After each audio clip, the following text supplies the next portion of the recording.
L'interview politique, Alexandre Cara, vous recevez ce matin Xavier Belin, président de la FNSEA, premier syndicat agricole de France. Messieurs, c'est à vous. Xavier Belin, bonjour. Bonjour Alexandre Cara. Merci d'être avec nous. Manuel Valls, ce matin, a lancé un appel pour l'augmentation du prix du bœuf. Il dit que chacun prenne ses responsabilités. Il désigne notamment les abatteurs et les industriels. Alors, les responsables de la crise sont où trouvés ? J'ai envie de dire ce matin qui ment, qui triche, parce que après la publication du rapport du médiateur, on a un peu de mal à y voir clair. Ce qui paraît évident, c'est que certains jouent le jeu, d'autres pas.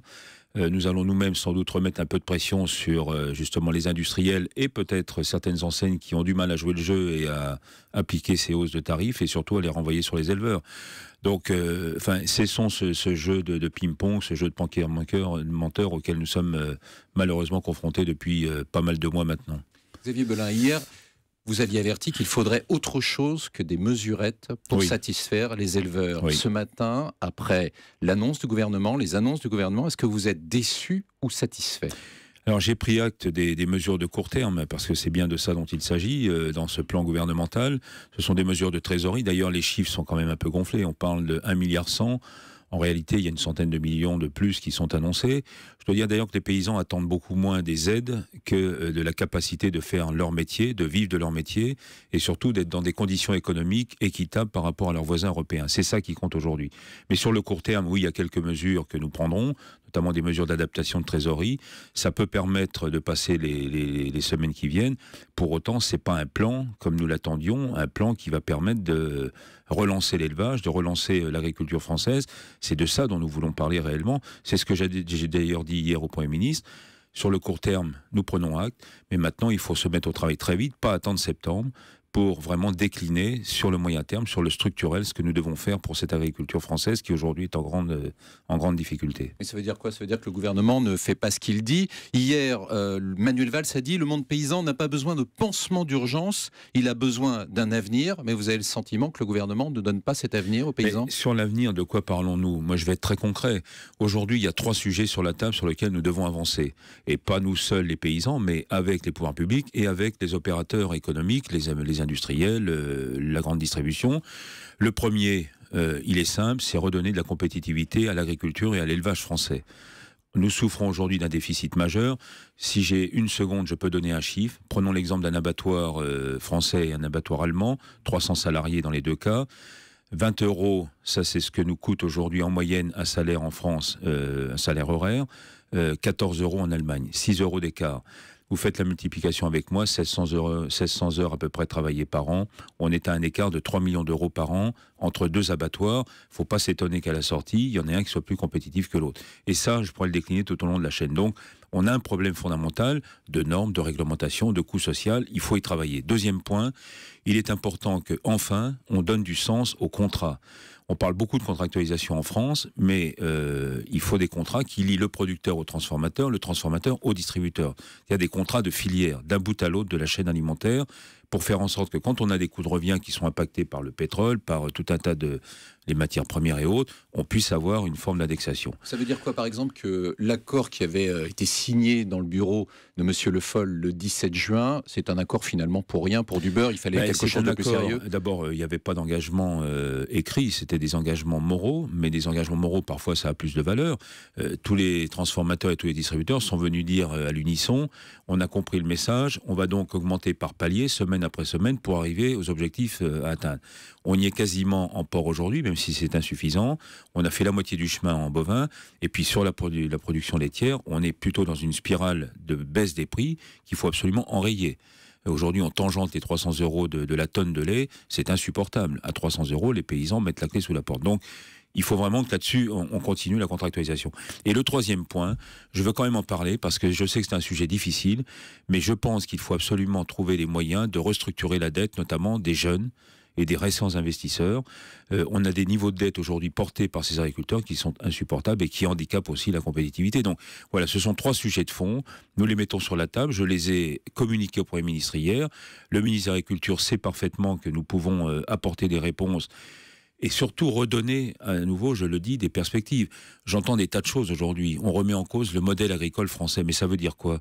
Est-ce que demain nous voulons consommer allemand, espagnol, italien ou latino-américain? C'est ça le sujet. Si je vous entends bien quand même, on a le sentiment que ni le gouvernement, ni Manuel Valls, ni même François Hollande n'ont pris la mesure en réalité de cette crise, et on a le sentiment que vous êtes sur la longueur d'onde de Christian Jacob, le chef de file des Républicains à l'Assemblée, qui dit en gros c'est une opération de com, ce plan d'urgence. Non, je ne vais pas jusque-là parce que je prends acte encore une fois des mesures annoncées hier. Je dis simplement qu'il y a du court terme, il y a des urgences, et il fallait apporter des réponses d'urgence. C'est d'ailleurs ce que je vais aller dire cet après-midi à Lyon à mes collègues qui sont en mouvement aujourd'hui.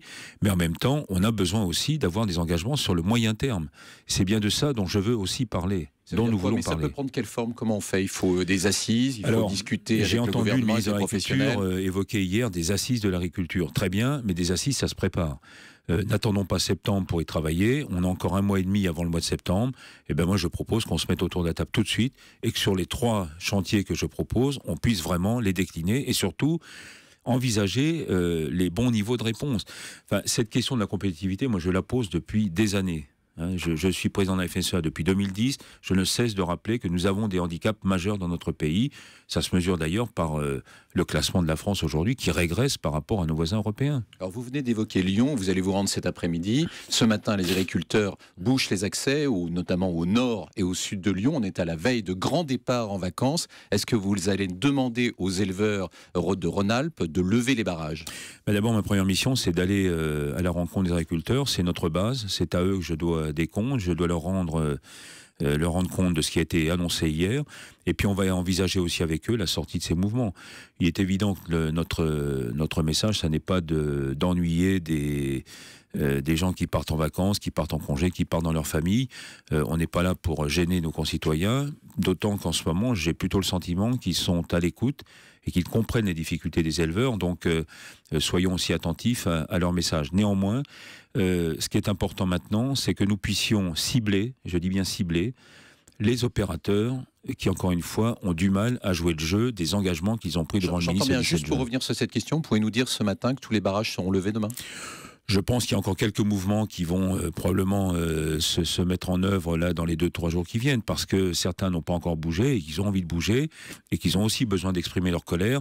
Néanmoins, je note parfois dépassé par votre base. On a vu par exemple qu'il y a 50 départs de feu dans la région de Quimper. Est-ce que ça va pas un peu trop loin à certains moments? Alors, la FNSEA a toujours appelé à la pondération dans les mouvements, ça va de soi.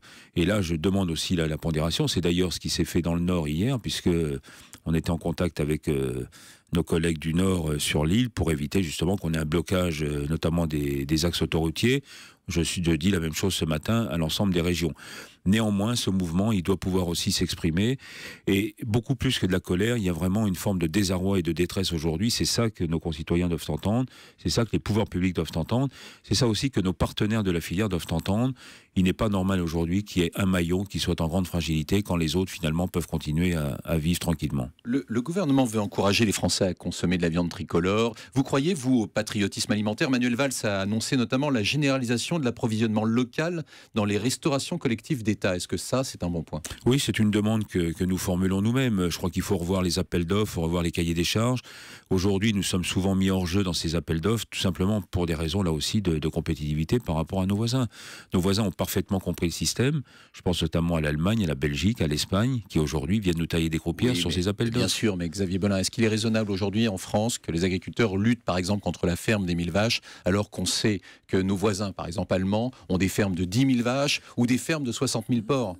C'est tout l'enjeu qui est devant nous. Nous plaidons pour un regroupement des moyens entre agriculteurs.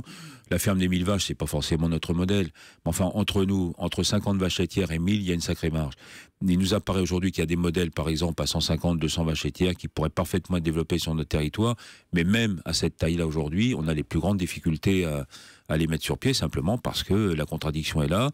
On a formaté notre opinion publique en leur faisant croire qu'avec 200 vaches laitières, on est un industriel du lait, ce qui est absolument faux, qu'on remet en cause le bien-être animal, ce qui est absolument faux. Donc voilà, on est plein de concepts. Je crois qu'il faut savoir évoluer aussi là-dessus. Ça n'est pas remettre en cause, par ailleurs, notre grande diversité, qui est aussi notre marqueur agricole et alimentaire français. Xavier Belin, merci d'avoir été notre invité. Bonne journée et bonne route vers Lyon. Merci Xavier Belin. Et je redonne cette phrase que vous avez dite dans cette interview. Il faut envisager la sortie de ce mouvement. C'est ce que vous avez dit ce matin sur Europe 1. Merci Xavier Belin.